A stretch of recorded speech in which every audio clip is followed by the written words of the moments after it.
Pourquoi l'Église célèbre-t-elle la présentation du Seigneur le 2 février, 40 jours après Noël? Eh bien parce que cet événement manifeste déjà le mystère central de notre foi. En présentant Jésus au temple, Marie et Joseph obéissent à la loi qui qui demande de consacrer à Dieu tout premier-né. Mais cet acte rituel annonce plus que tout le don total que Jésus accomplira par amour de Dieu et des hommes jusqu'à l'offrande suprême de sa personne sur la croix.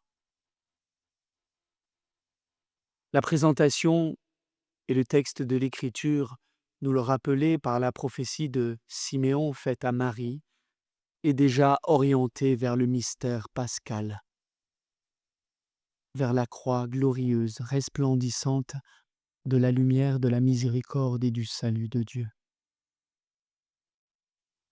Voilà pourquoi cette fête revêt une signification toute particulière pour les personnes consacrées.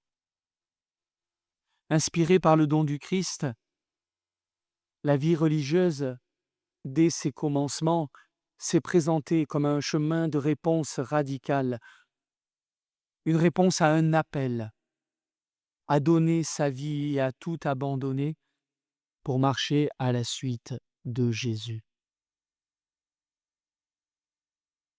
Au fond, la vie consacrée est un long chemin de dépossession de soi pour que le Christ puisse grandir dans une âme et la lumière de sa présence resplendir.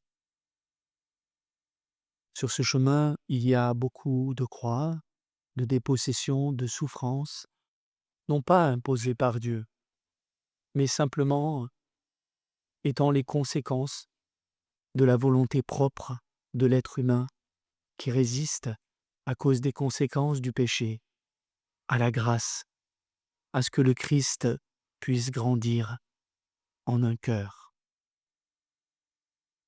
Long chemin de dépossession de soi, d'appauvrissement, pour que la richesse de la présence du Christ puisse s'épanouir, se développer et passer au monde.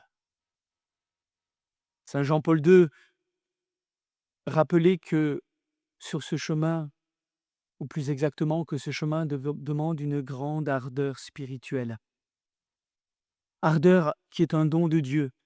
Et Saint Jean-Paul II rappelait que le secret de cette ardeur se trouve dans l'Eucharistie. L'Eucharistie qui précisément rend présent le don total du Christ et nous permet de nous y unir toujours davantage. À chaque Eucharistie, en effet, non seulement Jésus nous enseigne, mais il nous donne la grâce et la force de donner notre vie pour nos frères en communion avec la sienne. Il nous dépouille peu à peu pour que nous entrions plus profondément dans le mystère de notre salut. L'Eucharistie nous rappelle le mystère d'abaissement, de dépouillement du Fils de Dieu qui a pris chair de notre chair jusqu'à mourir sur la croix. Et en même temps, l'Eucharistie, si elle nous entraîne sur ce chemin de dépossession de nous-mêmes, est un chemin où nous nous laissons élever par la lumière de la présence de Dieu. Mystère d'abaissement et d'élévation, auquel le consacré, et tout baptisé bien sûr, mais le consacré tout particulièrement, parce que c'est là que Dieu le veut, unit son offrande à celle de Jésus. L'Eucharistie est sans doute le lieu où le consacré répond le mieux à l'appel que Dieu a bien voulu lui adresser.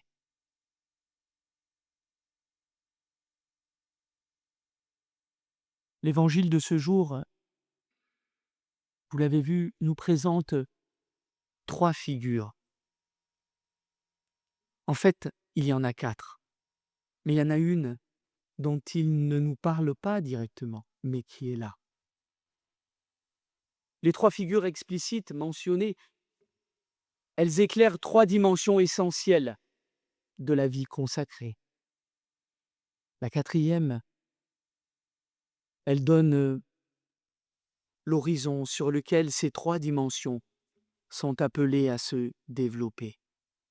La première figure, c'est celle de Siméon. Il incarne d'abord le désir de voir Dieu et de le faire voir à tous. Son attente ardente exprime la soif du salut pour lui-même et pour le monde entier. Il nous rappelle, à nous consacrés, que la chasteté est avant tout un cœur unifié, tendu vers Dieu. Heureux les cœurs purs, car ils verront Dieu. Anne la prophétesse, elle nous rappelle que le consacré est tout homme, tout baptisé, est fait pour la louange de Dieu. Par sa prière fidèle et son dépouillement fidèle et 84 ans, elle est au temple. Elle nous ramène à l'horizon de l'éternité. La pauvreté consacrée exprime précisément cette disponibilité totale à Dieu, ce décentrement de soi qui est la condition d'une louange vraie et authentique, reconnaissant en Dieu l'unique richesse et la source de toute joie.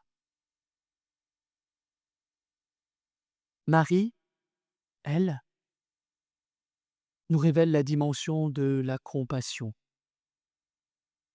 En effet, le consacré est appelé à souffrir avec le Christ et avec ceux qui souffrent. Un glaive te transpercera le cœur. Marie demeure au pied de la croix, unie à l'offrande de son Fils.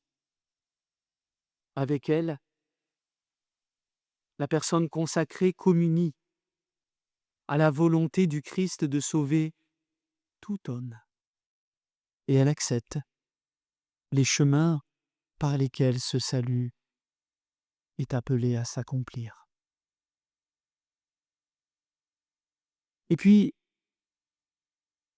au-delà de ces trois personnes qui nous donnent, j'allais dire, l'essence même des vœux de pauvreté, de chasteté et d'obéissance, il y a une autre personne qu'il est bon de ne pas oublier dans cette scène. Au-delà même de Jésus, bien sûr. C'est Joseph. Il est là puisque c'est les parents qui présentent l'enfant. Il est silencieux, encore une fois. Il est discret, encore une fois. Et pourtant pleinement présent dans l'offrande de Jésus. Qu'incarne-t-il ? Il me semble que Joseph incarne l'obéissance humble et confiante du consacré, celle qui n'attire pas les regards, mais qui soutient l'œuvre de Dieu au cœur du monde, dans la fidélité quotidienne, silencieuse, discrète. Par sa présence, Joseph rappelle que le don de soi se vit aussi, et peut-être plus que tout, chez les consacrés. Non pas sur le devant de la scène, dans les lumières, dans les grandes missions, mais il rappelle que le don de soi se vit peut-être même plus que tout, dans le silence, la discrétion, la persévérance et le service caché. À l'école de Joseph, toute vie consacrée apprend à offrir le Christ au monde sans se mettre en avant, mais en laissant Dieu accomplir son dessein.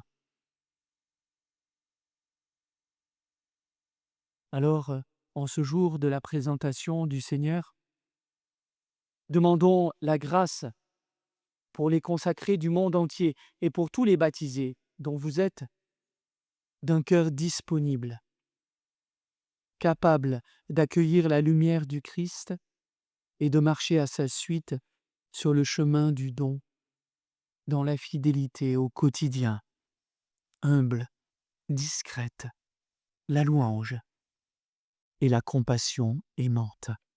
Amen.